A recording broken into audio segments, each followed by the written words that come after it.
नमस्कार साथियों, राम राम सा। स्वागत है आपका अपने चैनल न्यू इंडिया नव भारत निर्माण में। और फ्रेंड्स, जैसा कि आपको पता है कि हम पॉलिटी की एक सीरीज़ करवा रहे हैं।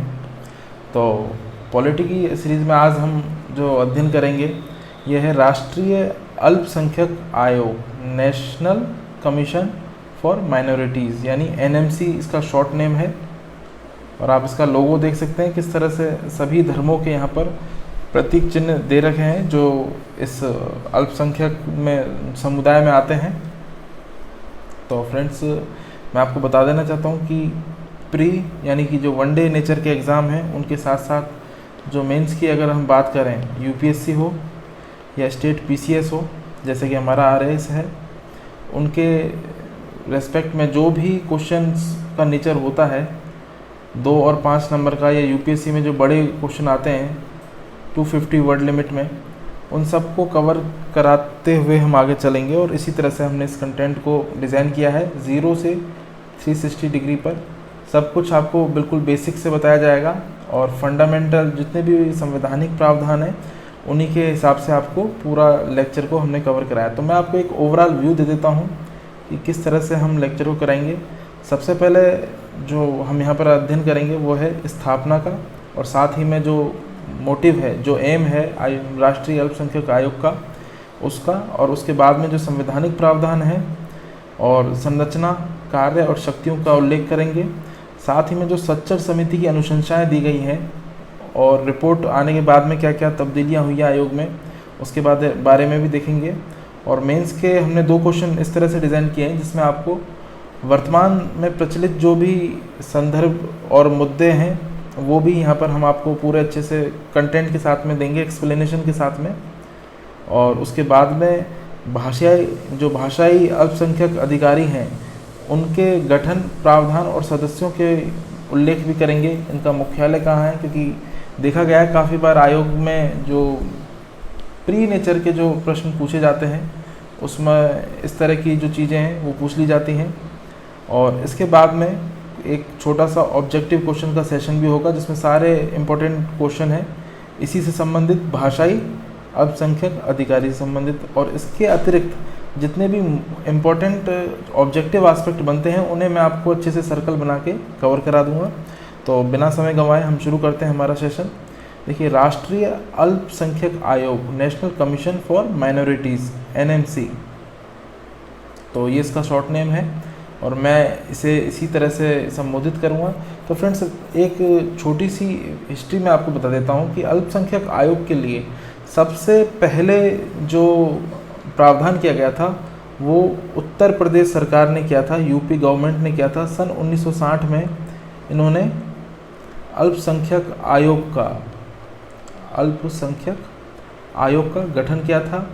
और उसके बाद में यदि मैं केंद्र सरकार की बात करूँ तो केंद्र सरकार ने सन 1978 में, और उस वक्त जो जनता पार्टी की सरकार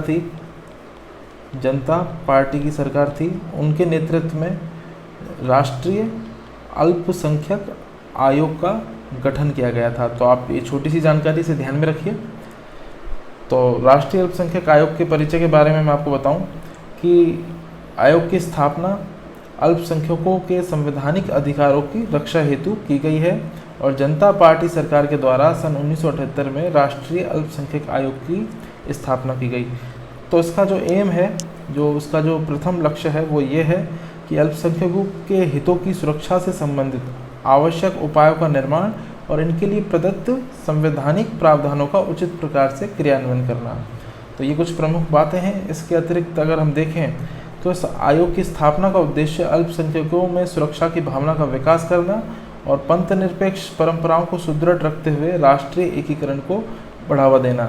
अब ये जो पंथ निरपेक्ष परंपराएं हैं, इनसे मतलब ये है कि फ्रेंड्स, इंडिया के संदर्भ में, भारत के संदर्भ में एक बात कही जाती है कि 10 कोस पर वाणी बदले और 20 कोस पर पानी। तो ये कहने में ऐसा है, 10 कोस पर पानी बदले और 20 कोस पर वाणी, मतलब यहाँ पर विभिन्नता में एकता हमारे संविधान की एक विशेषता भी है। और भारत का जो भौगोलिक वो है, जो पूरा क्षेत्रफल है, वहाँ पर बहुत कम दूरी पर पूरी जो संस्कृति है, क्षेत्रीय विभिन्नता है, वो आपको देखने को मिलती है। तो इसीलिए यहाँ पर अल्पसंख्यकों के हितों को सुरक्षित रखना संवैधानिक दृष्टिकोण से बहुत ज़्यादा उचित मालूम पड़ता है। तो इसी के कारण जो ये राष्ट्रीय अल्पसंख्यक आयोग है, इसका निर्माण किया गया है और सन 1992 में एक अधिनियम द्वारा आयोग को वैधानिक स्वरूप प्रदान किया गया है। तो मैं आपको बता दूं कि वर्तमान में जो हमारे अल्पसंख्यक राष्ट्रीय अल्पसंख्यक आयोग के अध्यक्ष हैं वो हैं श्री सैयद ग़ियोरुल हसन रिजवी। तो आप इन्हें ध्यान में रखिए।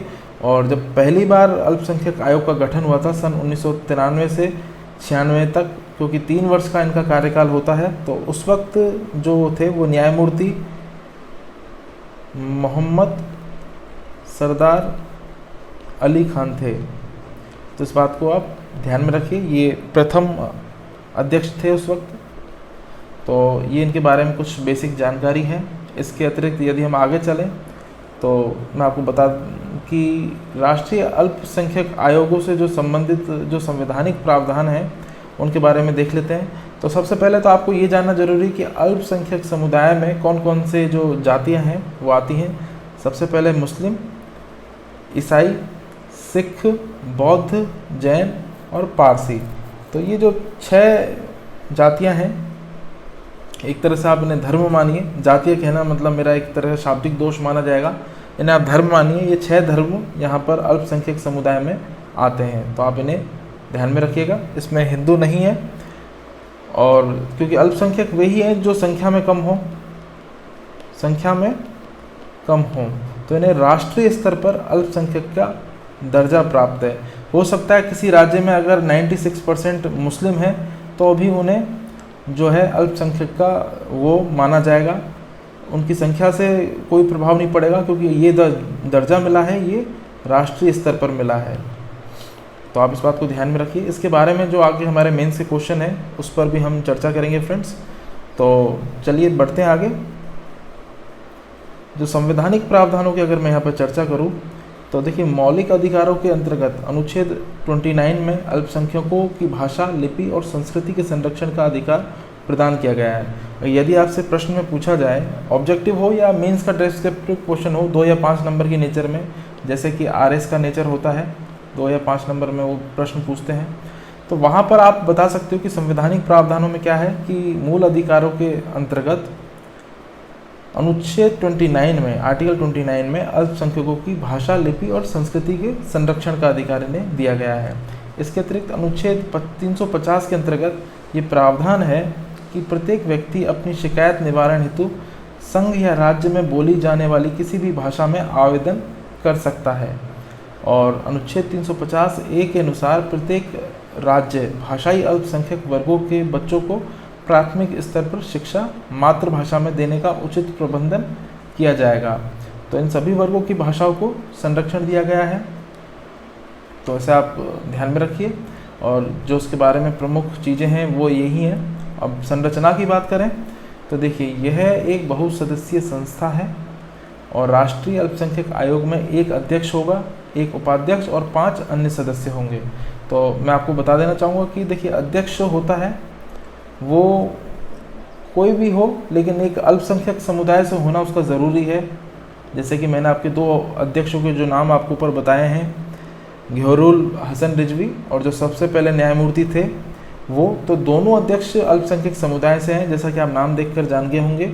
तो इनमें जो सदस्य हैं वो भी या तो कोई सिख हो, या फिर कोई बौद्ध हो, या फिर जैन हो, या फिर पारसी हो, या फिर मुस्लिम हो। तो इस तरह से ईसाई धर्म, ये जो 6 धर्म अल्पसंख्यक आयोग में आते हैं, इन्हीं में से कोई अध्यक्ष, उपाध्यक्ष या सदस्यों में नामित होगा, चुना जाएगा। तो आप इसे ध्यान रखिए। अध्यक्ष सही सभी सदस्यों का अल्पसंख्यक समुदाय से होना आवश्यक है। इनकी नियुक्ति राष्ट्रपति द्वारा की जाती है और कार्यकाल 3 वर्ष का है। तो इनके बारे में ये प्रमुख बात थी, इसे आप ध्यान में रखिए। और राष्ट्रीय अल्पसंख्यक आयोग का जो अध्यक्ष होता है, अध्यक्ष के बारे में एक मुख्य बात यह है कि ये राष्ट्रीय मानवाधिकार आयोग का पदेन सदस्य भी होता है। राष्ट्रीय मानवाधिकार आयोग का क्या होता है, पदेन सदस्य। तो ये कुछ बेसिक जानकारी है, इन्हें आप ध्यान में रखिए। अब चलते हैं आगे, अल्पसंख्यक आयोग के कार्यों पर अब नज़र डालेंगे। तो इनके कार्यों के बारे में देखते हैं।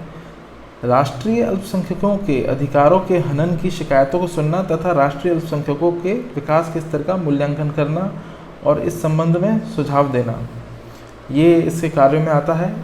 राष्ट्रीय अल्पसंख्यकों की सुरक्षा कल्याण से संबंधित प्रयासों में सहयोग देना, संघ एवं राज्य सरकारों द्वारा पारित अल्पसंख्यकों से जो संबंधित होते हैं उन विधियों पर सुझाव देना और अल्पसंख्यकों की शिकायतों की जांच करना।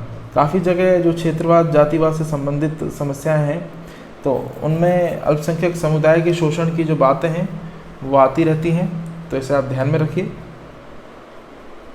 राष्ट्रीय अल्पसंख्यकों के कल्याण हेतु वैधानिक एवं कल्याणकारी जो उपाय हैं उन्हें सुझाना। जैसे कि एक योजना आई थी उस्ताद योजना, तो उस्ताद योजना में होगा क्या, जो अल्पसंख्यक और जो पारंपरिक कला से संबंधित जो हस्तकला को बढ़ावा देने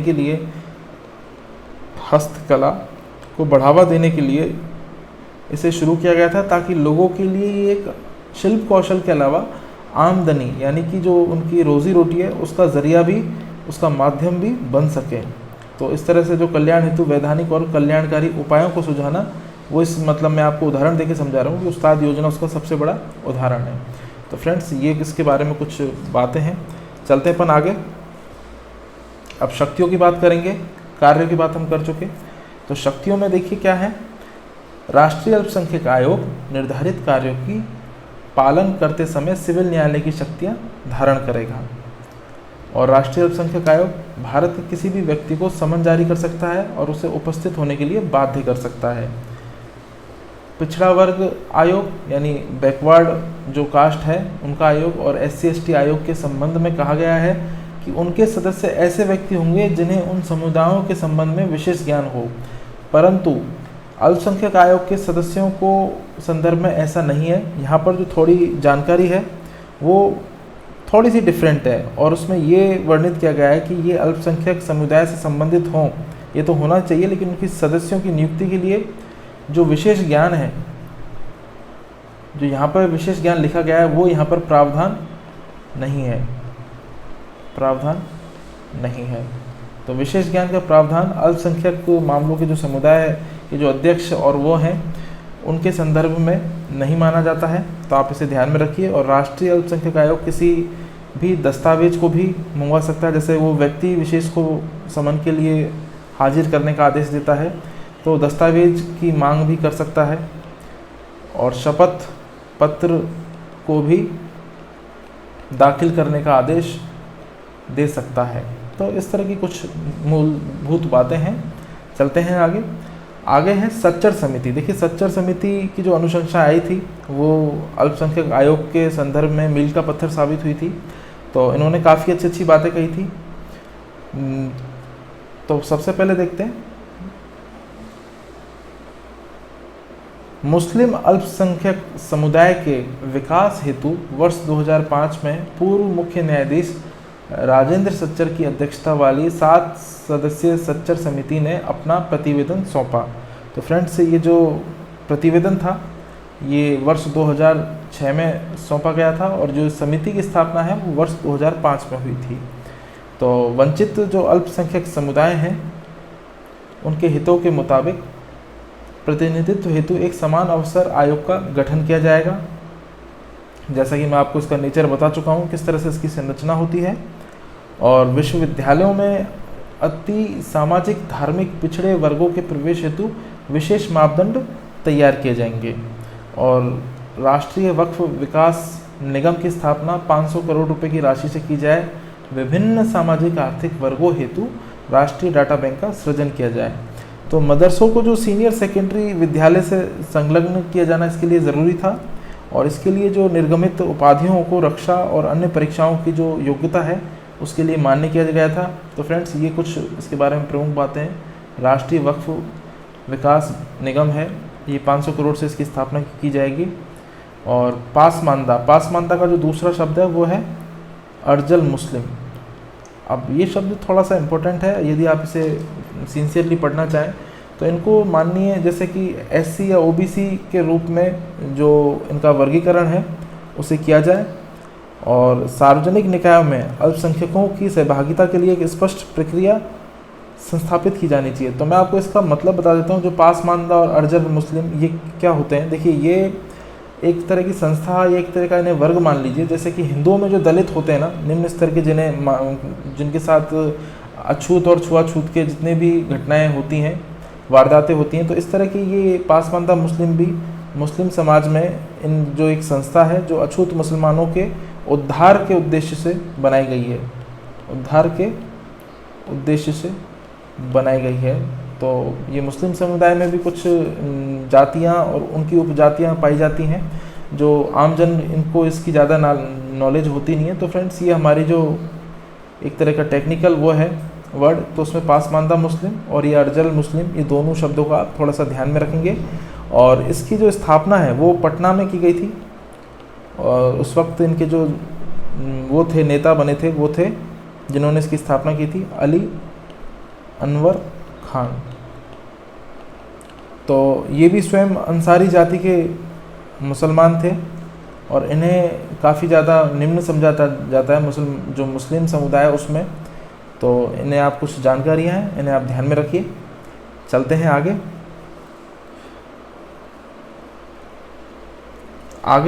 जो हमारा ये सेशन था राष्ट्रीय अल्पसंख्यक समुदाय, इसके बारे में जितनी भी बेसिक जानकारी थी फ्रेंड्स, वो यहाँ पर समाप्त हो चुकी है। अब इसके बाद में कुछ मेंस के प्रैक्टिस क्वेश्चन हैं जो मैं आपको बताना चाहूँगा। तो शुरू करते हैं। सबसे पहले देखिए, पहला प्रश्न क्या है, अल्पसंख्यक संस्थानों के संविधान में उल्लिखित प्रावधान को बताएं, साथ ही न्यायालय का पक्ष भी रखें। तो देखिए, न्यायालय हो या राष्ट्रीय अल्पसंख्यक आयोग हो, सबके बारे में एक मूलभूत जानकारी होना ज़रूरी है। तो उसी जानकारी को हम यहाँ पर आपके साथ में साझा करेंगे। देखिए, सबसे पहले तो है अल्पसंख्यक संस्थान। भारतीय संविधान में जो उसका प्रारूप है वह किस तरह से है, इसे समझना ज़रूरी है। तो भारतीय संविधान के जो अनुच्छेद है 30(1) में अल्पसंख्यकों, चाहे धार्मिक हो या भाषाई हो, को अधिकार प्रदान करता है कि सभी अल्पसंख्यक वर्गों को उनकी रुचि की शिक्षण संस्थाओं की स्थापना का अधिकार होगा। तो ये आर्टिकल 30 भाग 1 में है।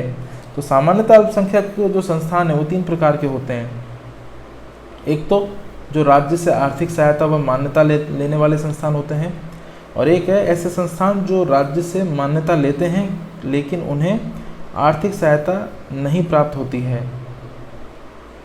ऐसे संस्थान जो राज्य से मान्यता या आर्थिक सहायता को नहीं लेते हैं। तो ये 3 तरह की इसमें कैटेगरी बनाई गई है, तो इसे आप ध्यान में रखिए, 3 प्रकार। और इस प्रकार जो उच्चतम न्यायालय द्वारा भी ये कहा गया है कि कोई संस्थान जिसे किसी अल्पसंख्यक ने खरीदा हो तथा वह अल्पसंख्यक के हितों के लिए प्रतिबद्ध हो, तो वह संस्था अनुच्छेद 30(1) के अंतर्गत आएगी।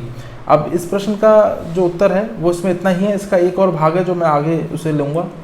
तो फ्रेंड्स, अगला जो प्रश्न है वो किस तरह से आपसे पूछा जा सकता है, हिंदू देश के 8 राज्यों में अल्पसंख्यक हो गए हैं, क्या उन्हें अल्पसंख्यक का दर्जा दिया जाना चाहिए। तो ये दिमाग के ऊपर थी थोड़ा सा, और इस पर रिसर्च करके मैंने एक मॉडल आंसर तैयार किया है। तो एक पृष्ठभूमि देख लेते हैं। TMA पाई फाउंडेशन बनाम कर्नाटक राज्य, ये एक विवाद था, एक केस था, प्रकरण था, जो माननीय उच्चतम न्यायालय में इसमें अपना एक बड़ा विशिष्ट फैसला दिया। तो फ्रेंड्स, इसे देख लेते हैं एक बार। इस मामले में माननीय उच्चतम न्यायालय द्वारा अल्पसंख्यक वर्ग की पहचान हेतु 2 आधार बताए गए थे, एक है राष्ट्रीय और एक है राज्य स्तरीय, यानी कि प्रांतीय। तो उसमें सुप्रीम कोर्ट का जो पक्ष था वो क्या था, भाषा को राज्य आधारित माना जाता है परंतु धर्म को अखिल भारतीय स्तर पर माना जाना चाहिए, क्योंकि धर्म को राज्य की सीमा में नहीं बांधा जा सकता। जैसे कि अब मैं आपको इसका एक उदाहरण देता हूँ, छोटा सा उदाहरण है। धर्म जैसे कि हिंदू है, जो इस पूरे देश में हो सकता है कि 100 करोड़ की जनता है उसके द्वारा इसका पालन किया जाता हो, लेकिन हिंदू किसी क्षेत्र विशेष में नहीं रहते, ये पूरे भारत में फैले हुए हैं। तो आप इस बात को ध्यान में रखिए।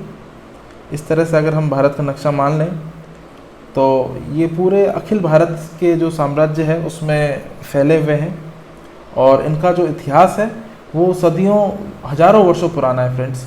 तो धर्म को हम किसी क्षेत्र विशेष में नहीं बांध सकते कि वो केवल राजस्थान तक सिमट जाए या किसी क्षेत्र विशेष MP गुजरात तक सिमट जाए। ऐसे ही जो भाषा है, भाषा के मामले में थोड़ा सा मामला अलग है। जैसे अब गुजराती है तो गुजराती भाषा तमिलनाडु या केरला में नहीं बोली जाएगी, वो केवल और केवल जो गुजरात राज्य है वहीं पर उसका प्रयोग होगा आम स्तर पर, आम एक क्षेत्र में। तो गुजरात का व्यक्ति अगर तमिलनाडु में रह रहा है तो वो बात कर सकता है अपने परिजनों से, लेकिन पूरे तमिलनाडु या केरल में गुजराती भाषा का प्रयोग नहीं होगा। तो इसीलिए जो यहाँ पर अंतर है धर्म का और भाषा का, वो थोड़ा सा अलग अलग है। आगे चलते हैं। मुस्लिमों को कश्मीर में बहुसंख्यक व अन्य स्थानों पर अल्पसंख्यक माना जाना चाहिए। तो ये सुप्रीम कोर्ट का देखिए पक्ष था। तो ये इसलिए था क्योंकि इसमें जो क्षेत्रीय आधार पर जनसंख्या का जो आंकड़ा है वो विभिन्न है। तो अल्पसंख्यकों को अल्पसंख्यक वहीं माना जाए जहाँ पर वो कम है। किसी राज्य में अगर एक धर्म विशेष की उपस्थिति 96% है तो उसे अल्पसंख्यक नहीं माना जाना चाहिए, लेकिन ऐसा हो रहा है। मैं इसके बारे में आपको आगे बताता हूँ। राष्ट्रीय अल्पसंख्यक आयोग ने इस पर अपना क्या पक्ष दिया था। देखिए, कुछ राज्यों में हिंदुओं को अल्पसंख्यक का दर्जा देना उनके अधिकार क्षेत्र में नहीं है, परंतु केंद्र में ऐसा किया जा सकता है। तो लक्षद्वीप में 2% हिंदू हैं, जम्मू कश्मीर में 29% हिंदू हैं, और उन्हें अल्पसंख्यक का दर्जा क्यों नहीं दिया जा सकता।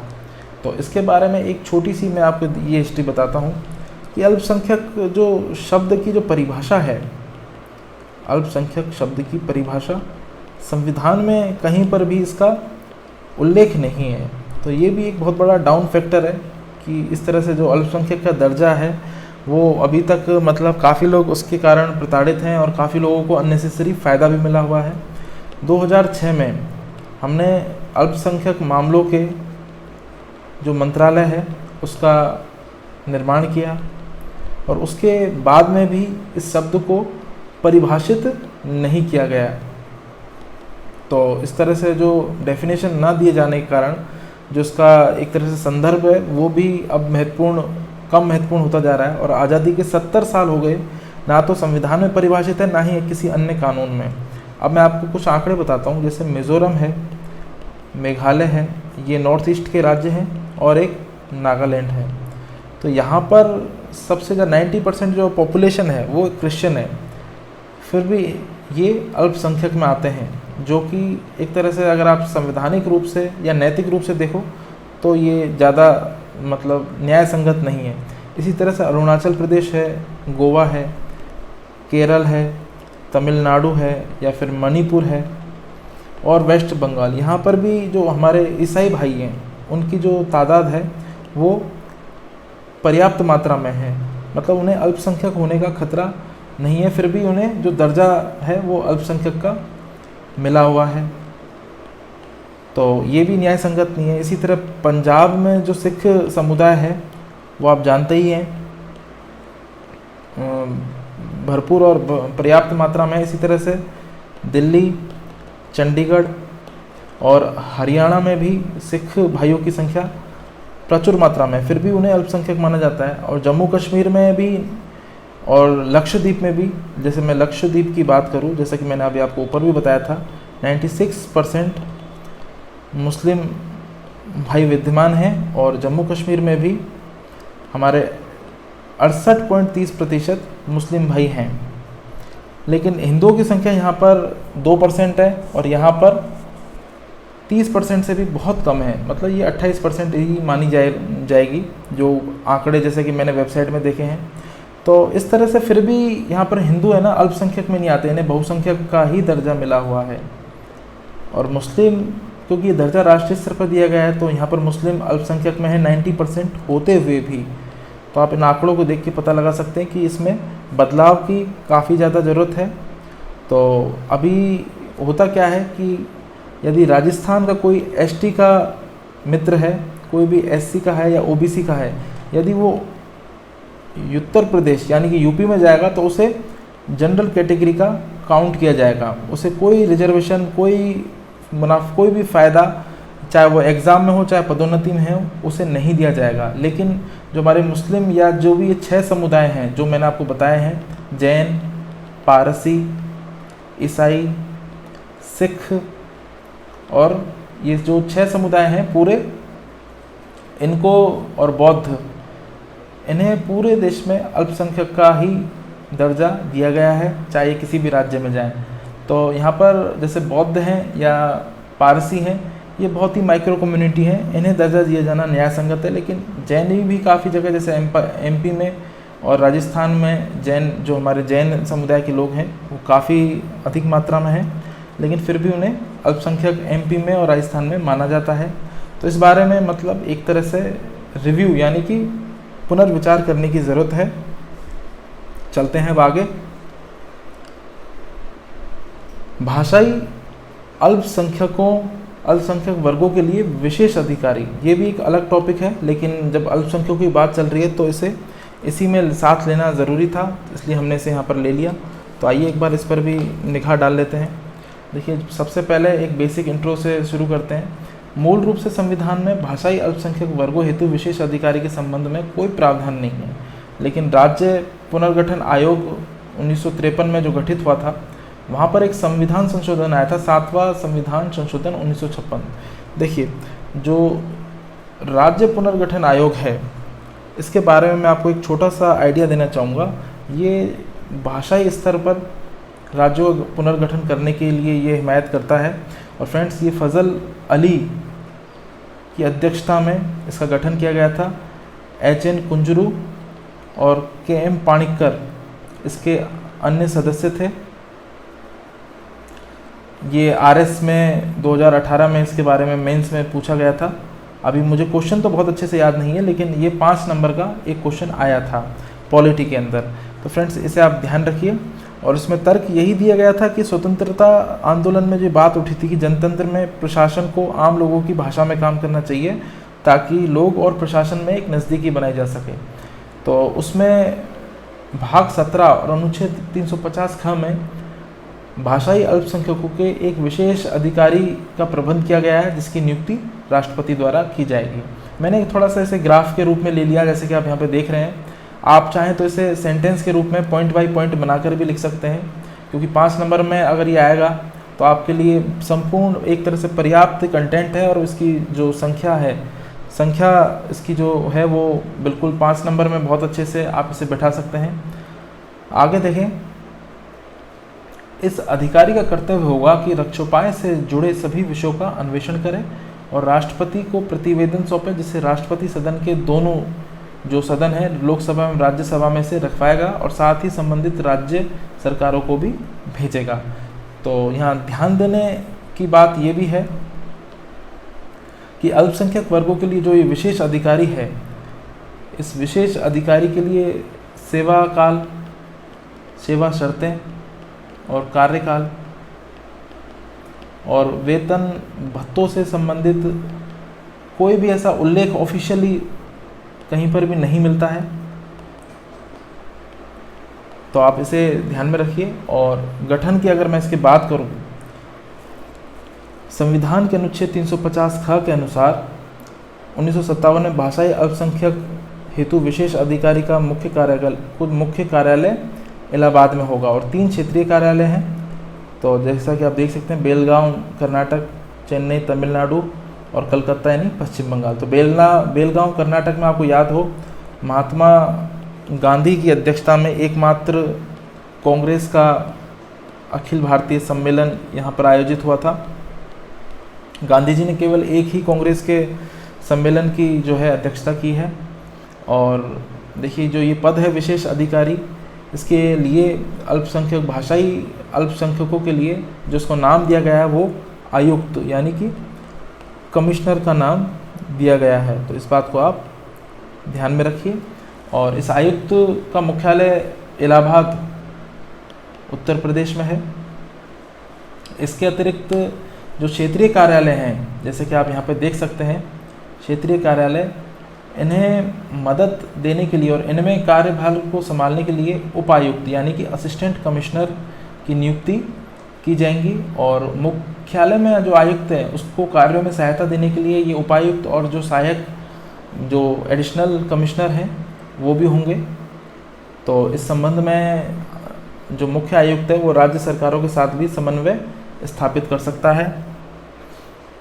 वही बातें जो हैं यहाँ पर लिखी गई हैं। केंद्रीय स्तर पर आयुक्त अल्पसंख्यक मामलों के मंत्रालय के अधीन कार्य करता है। आयुक्त अपने कार्यों का वार्षिक प्रतिवेदन अल्पसंख्यक मामलों के मंत्रालय के माध्यम से राष्ट्रपति को प्रेषित करता है। तो ये कुछ प्रमुख बातें लिखी गई थी। अब आगे हम इसके बारे में जो क्वेश्चन हैं उन्हें देख लेते हैं। देखिए ऑब्जेक्टिव क्वेश्चन है, यहाँ पर भी आपको 2-3 फैक्ट हैं जो शायद आपको नोट्स में ना मिले हों, तो वो क्वेश्चन फॉर्मेट में आपको अलग से मिल जाएंगे, और ये सभी बहुत ही अच्छे क्लास के क्वेश्चन हैं। तो पहला प्रश्न है हमारे सामने, वो इस तरह से है, निम्न में से किस समिति आयोग ने भाषाई अल्पसंख्यकों हेतु विशेष अधिकारी के कार्यालय की स्थापना की अनुशंसा की थी? तो फ्रेंड्स ये है यहाँ पर राज्य पुनर्गठन समिति। जैसा कि मैंने आपको बताया 1953 से 56 तक इसका जो समय रहा था, और जो इसके फजल अली की अध्यक्षता में इस आयोग का गठन किया गया था, और इसमें HN हृदयनाथ कुंजरू और एक थे KM पाणिक्कर, जिसमें माना गया था कि राज्यों के गठन का जो आधार है वो भाषाई आधार होगा, क्योंकि भाषा यदि होगी लोगों के पास में उनकी, तो वो प्रशासन और आपस में जो नज़दीकी है तालमेल बिठाने में मदद मिलेगी। और इसी आधार पर जो 1960 में महाराष्ट्र है वो गुजरात और मुंबई में टूटा था, और फिर ये सिलसिला आगे चलता गया, और इसमें काफ़ी जो राज्य बने हैं वो इसी आधार पर बने हैं। अगला प्रश्न देखते हैं, भाषाई अल्पसंख्यकों हेतु जो आयुक्त होता है वह अपना प्रतिवेदन किसे सौंपता है? तो ये तो राष्ट्रपति है,